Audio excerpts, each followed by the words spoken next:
Hello दोस्तों, हमारे channel कहानी कुंभ में एक बार फिर से आपका बहुत बहुत स्वागत है।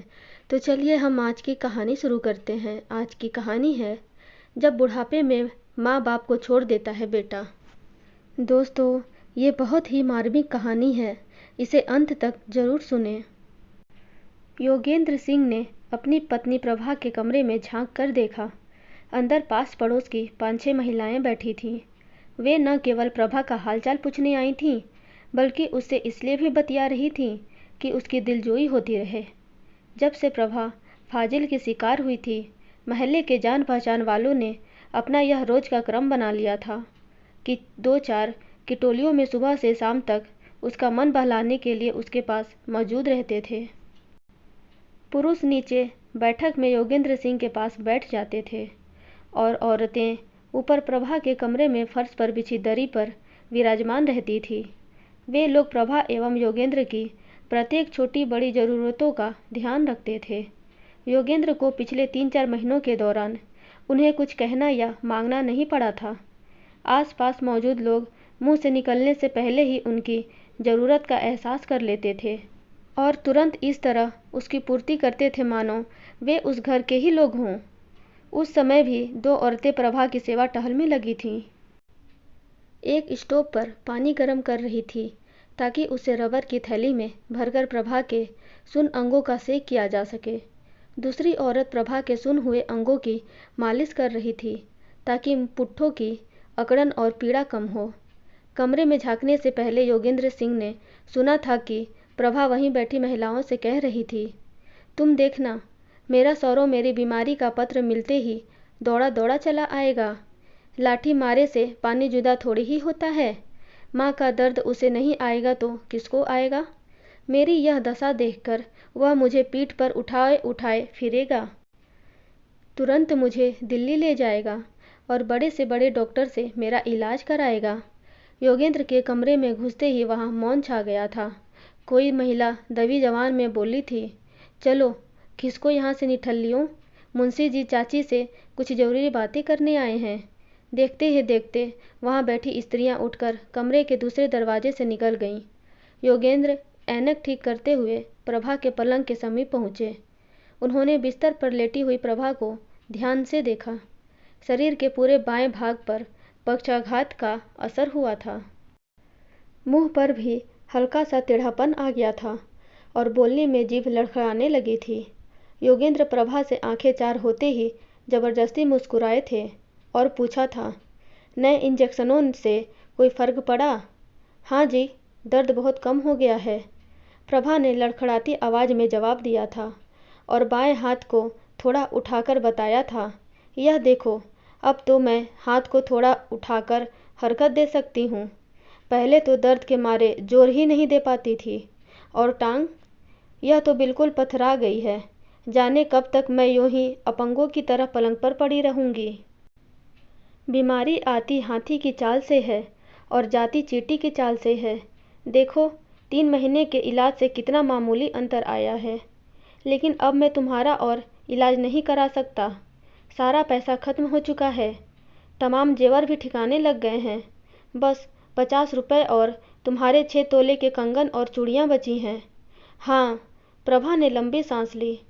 तुम तो पहले ही बहुत सारा रुपया सौरभ और उसके बच्चों के लिए घर बनाने में लगा चुके थे, पर वे नहीं आए।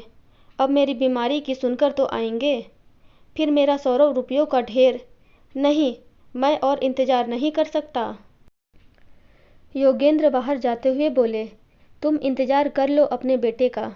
मैं डॉक्टर प्रसाद के पास जा रहा हूँ, कंपाउंडर की नौकरी के लिए। तुम करोगे वही जो तुम्हारे मन में होगा। प्रभा चिढ़कर बोली, आने दो सौरव को, 1 मिनट में छुड़वा देगा वह तुम्हारी नौकरी। आने तो दे। योगेंद्र बाहर निकलकर जोर से बोले, लो, जया बाजी और उनकी बहुएं आ गई हैं तुम्हारी सेवा को। हाँ हाँ, तुम जाओ, मेरी सेवा करने वाले बहुत है यहाँ। पूरा मोहल्ला क्या, पूरा कस्बा मेरा परिवार है। अच्छी थी तो मैं इन सबके घरों पर जाकर सिलाई कढ़ाई सिखाती थी। कितना आनंद आता था दूसरों की सेवा में। ऐसा सुख तो अपनी संतान की सेवा में भी नहीं मिलता था। हाँ प्रभा भाभी, जोया ने अपनी दोनों बहुओं के साथ कमरे में आकर आदाब किया और प्रभा की बात के जवाब में बोली, तुमसे ज़्यादा मुंशी जी को मज़ा आता था दूसरों की खिदमत में। अपनी दवाओं की दुकान लुटा दी दीन दुखियों की सेवा में। डॉक्टरों का धंधा चौपट कर रखा था इन्होंने। कहते थे सौरभ हज़ारों रुपए महीना कमाता है। अब मुझे दुकान की क्या ज़रूरत है, बस गरीबों की खिदमत के लिए ही खोल रखी है, वरना घर बैठकर आराम करने के दिन हैं। ठीक कहती हो बाजी। प्रभा का कलेजा फटने लगा। क्या दिन थे वे भी, कैसा सुखी परिवार था हमारा। कभी योगेंद्र और प्रभा का परिवार बहुत सुखी था। दुख तो जैसे उन लोगों ने देखा ही नहीं था। जहाँ आज शानदार सौरभ निवास खड़ा है, वहाँ कभी 2 कमरों का एक कच्चा पक्का मकान था। योगेंद्र का परिवार छोटा सा था, पति पत्नी और इकलौता बेटा सौरभ। योगेंद्र की स्टेशन रोड पर दवाओं की दुकान थी, जिससे अच्छी आय थी। उसी आय से उन्होंने सौरभ को उच्च शिक्षा दीक्षा दिलाकर इस योग्य बनाया था कि आज वह दिल्ली में मुख्य इंजीनियर है। द्वारिका में उसकी लाखों की कोठी है। वह देश का हॉकी का जाना माना खिलाड़ी भी तो था। बड़े बड़े लोगों तक उसकी पहुंच थी और आए दिन देश की विख्यात पत्र पत्रिकाओं में उसके चर्चे होते रहते थे। सौरभ ने दिल्ली में नौकरी मिलने के साथ ही अपनी एक प्रशंसक सीमा से शादी कर ली थी। योगेंद्र और प्रभा ने शहर से खुद दिल्ली जाकर अपने हाथों से यह कार्य संपन्न किया था। सीमा न केवल बहुत सुंदर थी, बल्कि बहुत धनवान एवं कुलीन घराने से थी। बस यहीं वे चूक गए। चूँकि शादी सौरभ एवं सीमा की सहमति से हुई थी, इसलिए वे योगेंद्र और प्रभा को अपनी हर बात से अलग रखने लगे। यहाँ तक कि सीमा शादी के बाद सिर्फ एक बार अपनी ससुराल विजयनगर आई थी। फिर वह उन्हें गंवार और उनके घर को जानवरों के रहने का तबेला कहकर दिल्ली चली गई थी। पिछले 15 वर्षों में उसने कभी पलट कर नहीं झांका था। योगेंद्र और प्रभा पहले तो खुद भी खींचे खींचे रहते थे, लेकिन जब उनके पोता और पोती हो गए तो वे खुद को न रोक सके। किसी न किसी बहाने वे बेटे बहू के पास दिल्ली पहुंच जाते। सौरभ और शिवा उनका स्वागत करते, उन्हें पूरा मान सम्मान देते, लेकिन 2-4 दिन बाद वे अपने बड़प्पन के अधिकारों का प्रयोग शुरू कर देते। उनके निजी जीवन में हस्तक्षेप का शुरू कर देते थे। वे उन्हें अपने फैसले मानने और उनकी इच्छानुसार चलने पर विवश करते। यही बात बिगड़ जाती, संबंध बोझ लगने लगते और छोटी छोटी बातों को लेकर कहासुनी इतनी बढ़ जाती थी कि योगेंद्र और प्रभा को वहाँ से भागना पड़ जाता। प्रभा और योगेंद्र आखिरी बार सीमा के पिता की मृत्यु पर दिल्ली गए थे। तब पोती 10 साल और पोता 8 वर्ष का हो चुके थे। उनके मन में हर बात को जानने और समझने की जिज्ञासा थी। उन्होंने दादा दादी से बार बार आग्रह किया था कि वे उन्हें अपने कस्बे ले जाएं, ताकि वे वहाँ का जीवन और रहन सहन देख सकें। सौरभ के दिल में माँ बाप के लिए बहुत प्यार और आदर था। उसने घर ठीक कराने के लिए सीमा से छिपाकर माँ को 10,000 रुपये दिए थे, ताकि सीमा को बच्चों को लेकर वहाँ जाने में कोई आपत्ति न हो। परंतु प्रभा की असावधानी से बात खुल गई। सास बहू में महाभारत छिड़ गया और एक दूसरे की शक्ल न देखने की सौगंध खा ली गई। परंतु विजयनगर पहुँचते ही प्रभा का क्रोध शांत हो गया। वह पोता पोती और सौरभ को विजयनगर लाने के लिए मकान बनवाने लगी। गृह प्रवेश के दिन वे नहीं आए तो प्रभा को ऐसा दुख पहुंचा कि वह पक्षाघात का शिकार हो गई और अब प्रभा को चारों ओर अंधेरा ही अंधेरा दिख रहा था। योगेंद्र डॉक्टर प्रसाद के यहाँ से लौटा तो अंधेरा हो चुका था, पर घर का दृश्य देखकर वह हक्का बक्का रह गया। प्रभा का कमरा आस पड़ोस के लोगों से भरा हुआ था। वह अपने पलंग पर रखी नोटों की गड्डियाँ उठा उठा कर एक अजनबी आदमी पर फेंकती हुई चीख रही थी, ले जाओ इनको मेरे पास से और उससे कहना न मुझे इनकी ज़रूरत है न उसकी। आदमी नोट उठाकर बौखलाया हुआ बाहर आ गया था। उसे भीतर खड़े लोगों ने ज़बरदस्ती बाहर धकेल दिया था। कमरे से कई कई तरह की आवाज़ें आ रही थीं। जाओ भाई साहब जाओ, देखते नहीं यह कितनी बीमार हैं। रक्तचाप बढ़ गया तो फिर कोई नई मुसीबत खड़ी हो जाएगी। जल्दी निकालो इन्हें यहाँ से।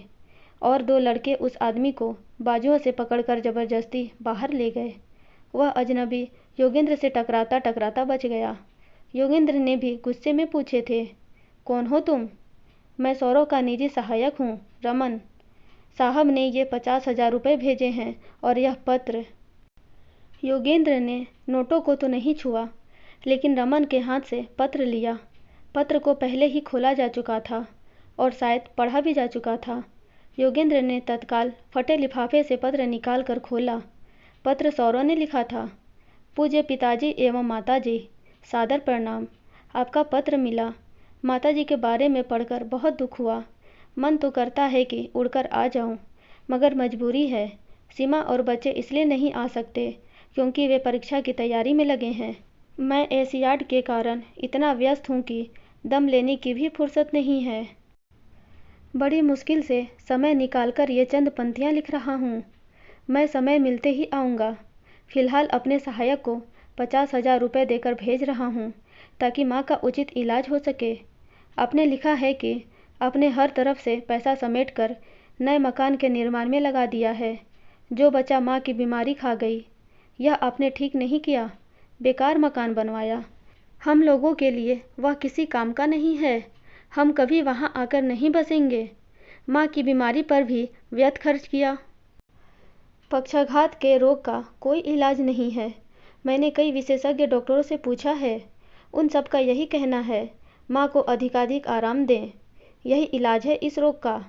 माँ को दिल्ली लाने की भूल तो कभी न करें। यात्रा उनके लिए बहुत कष्टदायी होगी। रक्तचाप बढ़ गया तो दूसरा आक्रमण जानलेवा सिद्ध होगा। एक्यूपंक्चर विधि से भी इस रोग में कोई लाभ नहीं होता। सब धोखा है। योगेंद्र इसे आगे न पढ़ सके। उनका मन हुआ कि उस पत्र को लाने वाले के मुंह पर दे मारे, लेकिन उनमें उसका क्या दोष था। उन्होंने बड़ी कठिनाई से अपने को संभाला और रमन को पत्र लौटाते हुए कहा, आप उससे जाकर वही कहिए जो उसे जन्म देने वाली ने कहा है। मेरी तरफ से इतना और जोड़ दीजिए कि हम तो उसके लिए मरे हुए ही थे। आज से वह हमारे लिए मर गया। काश पैदा होते ही मर जाता। रमन सिर झुकाकर चला गया। योगेंद्र प्रभा के कमरे में घुसा। उसने देखा कि वहाँ सब लोग मुस्कुरा रहे थे। प्रभा की आंखें भीग रही थीं, लेकिन उसके होंठ बहुत दिनों बाद हंसना चाह रहे थे। योगेंद्र ने प्रभा के पास जाते हुए कहा, तुमने बिल्कुल ठीक किया प्रभा। तभी बिजली चली गई। कमरे में अंधेरा छा गया। प्रभा ने देखा कि अंधेरे में खड़े लोगों की परछाइयाँ उसके समीप आती जा रही हैं। कोई चिल्लाया, अरे कोई मोमबत्ती तो जलाओ। नहीं, कमरे में अंधेरा रहने दो। प्रभा तत्काल चीख उठी, यह अंधेरा मुझे अच्छा लग रहा है। कहते हैं कि अंधेरे में साया भी साथ छोड़ देता है, मगर मेरे चारों तरफ फैले अंधेरे में से तो साए ही साए हैं। मैं हाथ बढ़ाकर इन सायों का सहारा ले सकती हूँ। प्रभा ने पास खड़े लोगों को छूना शुरू किया। अब मुझे अंधेरे से डर नहीं लगता। अंधेरे में भी कुछ साए हैं जो धोखा नहीं है। ये साए नहीं हैं, बल्कि मेरे अपने हैं, मेरे असली संबंधी, मेरा सहारा। यह तुम हो ना जी? हाँ प्रभा, यह मैं हूँ। योगेंद्र ने भर्राई आवाज़ में कहा, तुम्हारे अंधेरों का भी साथी, तुम्हारा साया। तुम नौकरी करना डॉक्टर प्रसाद की, रोगियों की सेवा करना। अपनी संतान से भी ज़्यादा सुख मिलता है परोपकार में। मुझे संभालने वाले यहाँ मेरे बहुत अपने हैं। मैं निचली मंजिल पर सिलाई स्कूल खोल लूँगी। मेरे कंगन और चूड़ियाँ बेचकर सिलाई की कुछ मशीनें ले आना और पहियों वाली एक कुर्सी ला देना। प्रभा, हाँ जी, मेरा एक हाथ तो चलता है। ऊपर की मंजिल किराए पर उठा देना। वह पैसा भी मैं अपने इन परिवार वालों की भलाई पर खर्च करना चाहती हूँ।